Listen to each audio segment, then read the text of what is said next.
అందరికీ నమస్కారం. నేను సుధాని.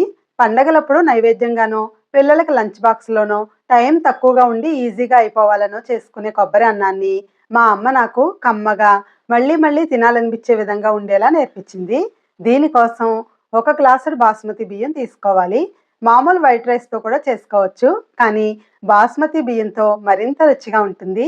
వీటిని 2, 3 సార్లు కడిగి నీళ్లు పోసి 15 నిమిషాలు నానబెట్టుకోవాలి.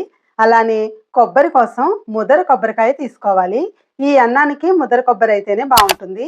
పైగా కొబ్బరి కూరంతో కోరుకుంటే తురుము సన్నగా వచ్చి అన్నం మొత్తంలో బాగా కలిసి చాలా బావుంటుంది. ఇప్పుడు బియ్యం తీసుకున్న గ్లాస్‌తో 5 గ్లాసుల నీళ్లు ఎసరు పెట్టుకొని, కాస్త ఉప్పు, కొద్దిగా నెయ్యి వేసి నీళ్లు మరుగురానివ్వాలి. మరుగుతున్నప్పుడు కడిగి ఉంచుకున్న రైసు నీళ్లు వాడ్చేసి వేసుకొని హై ఫ్లేమ్‌లోనే మధ్య మధ్యలో కలుపుతూ 5 నిమిషాలు ఉడికిస్తే సరిపోతుంది. అంటే 90% ఉడికితే చాలు. మరీ మెత్తగా ఉడికితే అన్నం తాలింపులో కలుపుతున్నప్పుడు మెతుకులు విరిగిపోతాయి.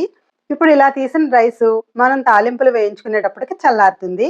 ఇప్పుడు వేరొక వెడల్పు కడాయిలో 4, 5 టేబుల్ స్పూన్స్ నువ్వుల నూనె, ఒక్క స్పూన్ నెయ్యి వేసి ముందు గుప్పెడు పల్లీలు వేసి వేయించుకోవాలి.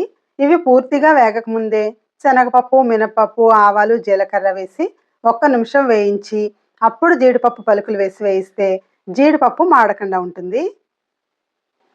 ఇది కూడా వేగాక ఇప్పుడు కారానికి సరిపడా పచ్చిమిర్చి చీరికలు, కాస్త కరివేపాకు వేసి వేయించుకోవాలి.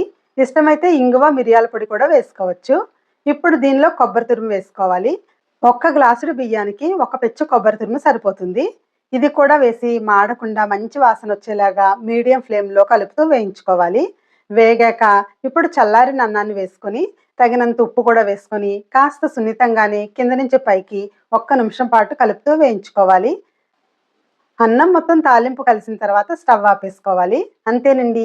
కమ్మని రుచితో ఉండే కొబ్బరన్నం రెడీ అయిపోయింది. నచ్చిందా మీకు? నచ్చినట్లయితే తప్పకుండా లైక్ చేయండి, ట్రై చేయండి. అలాగే మా ఛానల్‌ని తప్పకుండా సబ్స్క్రైబ్ చేసుకోండి. Thank you for watching.